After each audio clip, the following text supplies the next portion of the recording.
जीवन का सबसे कीमती धन क्या होता है? एक शिष्य ने अपने गुरु से सवाल किया।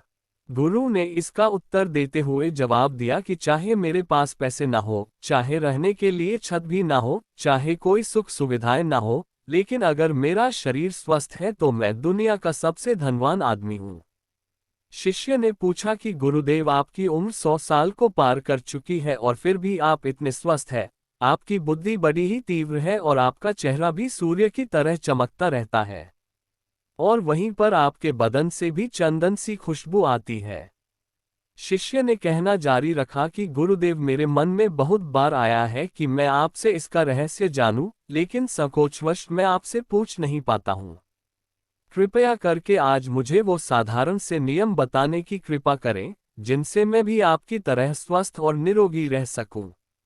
नियम अगर आसान होंगे गुरुदेव, तो उसका अनुसरण मेरे माता पिता भी कर पाएंगे, क्योंकि वो बूढ़े हो चुके हैं और वो बहुत जटिल प्रक्रिया नहीं अपना पाएंगे। बुद्धा हेल्थ टिप्स इन हिंदी।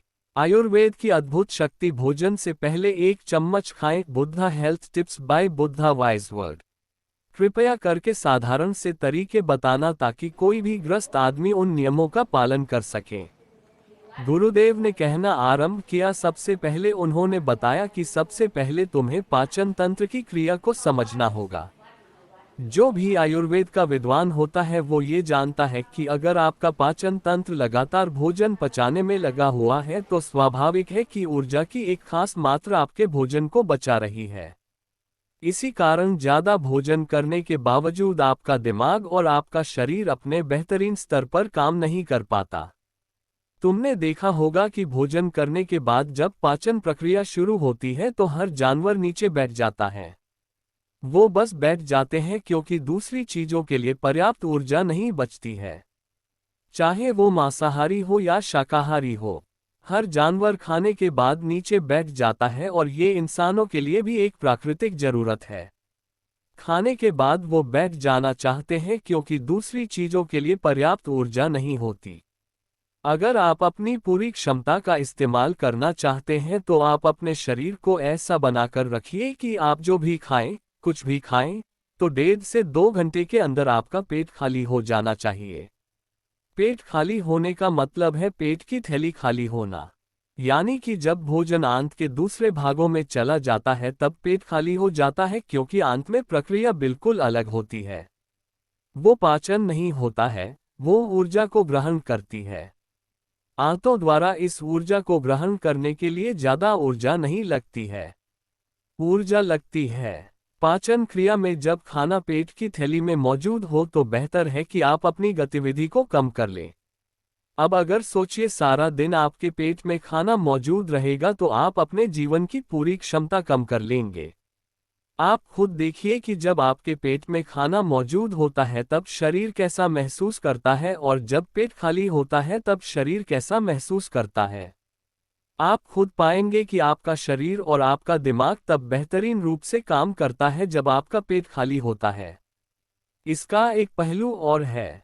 देखिए, हम सब जानते हैं कि हमारा शरीर हर समय नई कोशिकाएं बनाता रहता है और पुरानी कोशिकाएं खत्म करता रहता है, जिससे हमारे शरीर का शुद्धिकरण होता रहता है। लेकिन जब भोजन हमारे पेट में होता है, यानी कि हमारा पेट जब खाली नहीं होता, तो ये शुद्धिकरण 80% कम हो जाता है। वो सारी गंदगी जो शरीर से अपने आप बाहर निकलती थी, अब वो निकलनी बंद हो जाएगी, जो कुछ समय बाद आपके लिए तरह तरह की समस्याएं पैदा करेगी। देखिए, योग में पेट का हमेशा साफ रहना बहुत ही महत्वपूर्ण होता है। किसी भी पारंपरिक प्रणाली में अगर आप देखेंगे तो आप पाएंगे कि जब भी आप किसी आयुर्वेदिक डॉक्टर या किसी वैद्य के पास जाते हैं तो सबसे पहले वो आपके पेट की सफाई करते हैं, क्योंकि वो जानते हैं कि आपकी ज्यादातर समस्या पेट साफ ना होने की वजह से ही है। सिर्फ एक दिन के लिए अपने पेट को पूरी तरह से साफ करने के बाद महसूस करें कि आपको कैसा महसूस होता है। आप अपने अंदर बहुत हल्का और सुंदर महसूस करेंगे। हर दिन आपको इसी तरह महसूस होना चाहिए। आमतौर पर पारंपरिक रूप से घी को पहले निवाले के रूप में खाया जाता है। घी एक चिकनाई वाला पदार्थ है जो पूरी आहार नली को चिकनाई देता है। आपको सबसे पहले इसे ही खाना चाहिए ताकि यह भोजन के प्रवाह को आसान बना दें। जब आप बहुत मसालेदार भोजन खाते हैं तो उसे खाने से पहले आपके भोजन मार्ग पर घी की परत चाना बहुत अच्छा होता है। घी का महत्व ये है कि ये आहार नली को साफ रखता है। तो जो व्यक्ति घी का उचित तरीके से सेवन करता है, उसका पेट हमेशा साफ रहेगा क्योंकि वहाँ कुछ नहीं चिपकता। वहाँ कुछ भी लंबे समय तक ठहर ही नहीं सकता। पेट का कैंसर, आंत का कैंसर आजकल ये बहुत ज्यादा हो रहा है, तो अगर आप एक निश्चित मात्रा में घी का सेवन करते हैं तो ये घटना बहुत कम हो जाती है, लेकिन उसके लिए घी सही गुणवत्ता का होना चाहिए। सही तरीके से गाय या भैंस के दूध से बनाया जाए। अगर घी को उचित तरीके से गाय या भैंस के दूध से बनाया जाए तो इसके कई महत्वपूर्ण फायदे होते हैं। शिष्य ने सवाल पूछा कि गुरुदेव, पाचन क्रिया तुम्हें कुछ कुछ समझ गया हूँ, लेकिन आप ये बताएं कि आपकी तरह सूर्य जैसा तेज पाने के लिए, चमकता हुआ चेहरा प्राप्त करने के लिए क्या प्रक्रिया अपनानी चाहिए। गुरु ने इसका उत्तर देते हुए कहना शुरू किया कि देखिए, आज के समय में बहुत सारे लोग सुबह उठते ही खाली पेट चाय पीते हैं। चमकता हुआ तेजस्वी मुख पाने के लिए हमें कुछ प्रक्रिया नहीं अपनानी। हमें बस अपनी दिनचर्या सही करनी है, अपना खानपान सुधारना है। सुबह खाली पेट चाय पीना जहर के समान होता है, वो धीरे धीरे आपके अंदर आपकी आंतों को कमजोर कर देता है। पेट में धीरे धीरे एसिडिटी होने लगती है और अपने आप मन और मस्तिष्क सुस्त पड़ते जाते हैं। सुबह उठते ही तुम्हें तांबे, चांदी या मिट्टी के बर्तन में रखा हुआ पानी पीना चाहिए, लेकिन चांदी और मिट्टी की तासीर ठंडी होती है, इसीलिए कफ, अस्थमा या दमा जैसे रोगी इसका उपयोग ना करें। रात में आपने चांदी, तांबे या मिट्टी के बर्तन में पानी रख दिया और सुबह खाली पेट बिना दातुन किए हुए उसे पी लिया। शिष्य ने सवाल किया कि गुरुदेव, बिना दातुन किए हुए अगर हम वो पानी पिएंगे तो हमारा बासी थूक हमारे अंदर ही चला जाएगा। गुरु ने उसे बताया कि वो तो अच्छी बात है, क्योंकि बासी थूक औषधि के समान होता है। गुरु ने चेतावनी दी कि देखिए, जिन लोगों को अल्सर, टीबी या निमोनिया है उन्हें खाली पेट पानी नहीं पीना है। तांबे के बर्तन में रात में रखे हुए पानी में उसके संस्कार मिल जाते हैं।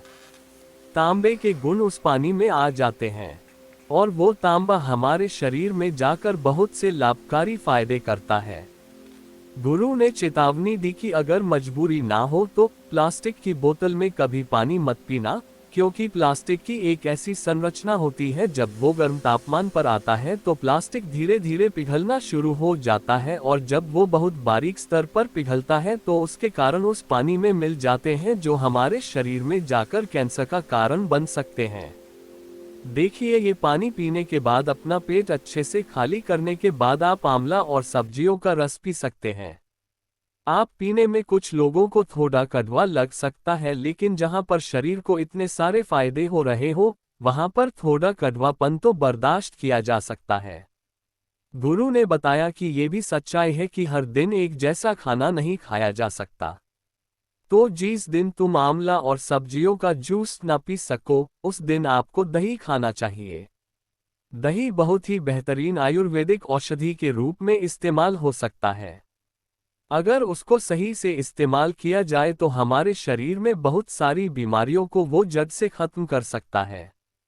दही की एक पर्याप्त मात्रा लेकर उसमें गुड़, शक्कर या मिश्री का मिश्रण जरूर कर लें, ताकि आपको वो दही खट्टा ना लगे।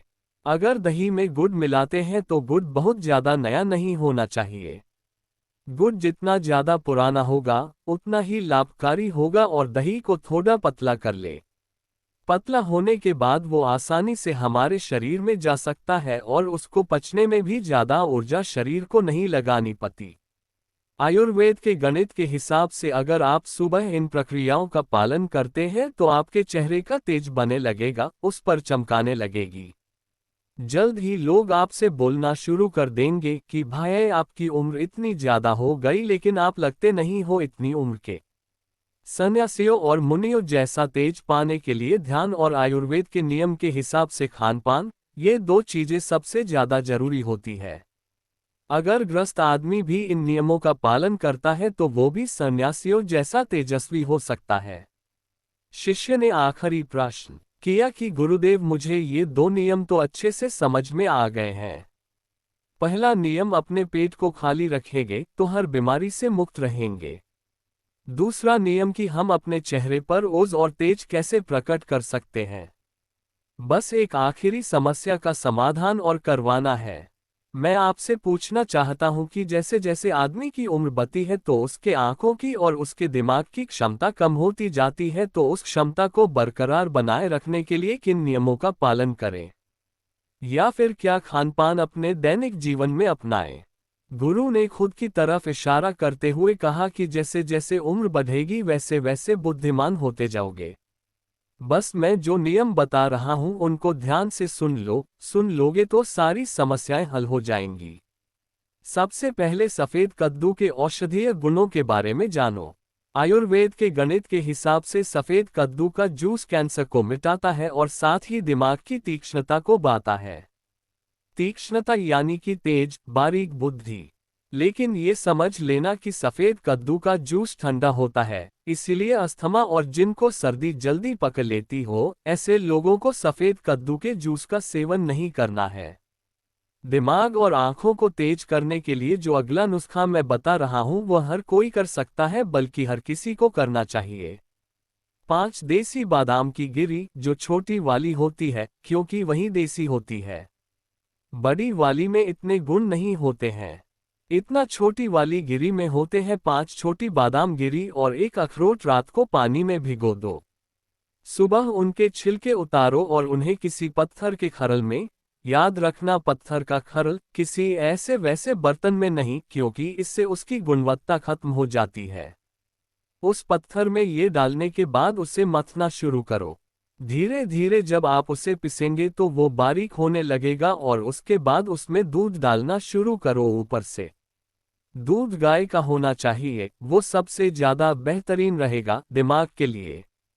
इस्तेमाल करने को भैंस या बकरी का भी कर सकते हैं, लेकिन गाय का दूध सबसे ज्यादा महत्वपूर्ण हो जाता है। जब दिमागी समस्याओं के बारे में बात आती है तो अब उस बादाम और अखरोट को दूध के साथ पीसना शुरू करो। धीरे धीरे जितना आप पीसेंगे उतनी उसकी गुणवत्ता बढ़ती जाएगी। अब कुछ लोगों को लग रहा होगा कि दूध के साथ हम बादाम यूं ही खा ले तो, या फिर पत्थर के खरल में पीसने की बजाय उससे मिक्सी में पीस लें। तो मैं बताता चलूं कि पत्थर के खरल में उसे पीसने के बाद उसकी गुणवत्ता 100 गुना ज्यादा बढ़ जाती है। अच्छे से गाय के दूध में पीसने के बाद जब आप इसका सेवन करेंगे तो आपकी आंखें और आपका दिमाग, इनके लिए ये बहुत ही लाभकारी रहेगा। जिन लोगों को भूलने की समस्याएं होती हैं, जो छोटी छोटी चीजें रखकर भूल जाते हैं, जो लोग दिमागी रूप से परेशान रहते हैं, तनाव बना रहता है, चीजों के बारे में ज्यादा सोचते रहते हैं, ऐसे लोगों के लिए ये एक ठंडाई का काम करेगा। उनके दिमाग में एक ठंडक पहुंचाएगा, जिससे उनका दिमाग अपने बेहतरीन स्तर पर काम कर पाएगा। शिष्य ने ये नियम अच्छे से कंठस्थ कर लिए और उसके बाद घर जाने के लिए अपने गुरु से आज्ञा मांगी। शिष्य अपने गुरु से आशीर्वाद लेकर अपने घर की तरफ प्रस्थान कर गया। तो दोस्तों, कैसी लगी आज की कहानी? अपनी राय हमें कमेंट में जरूर बताएं। अगर अच्छी लगी हो तो इस पोस्ट को और लोगों के साथ शेयर करें।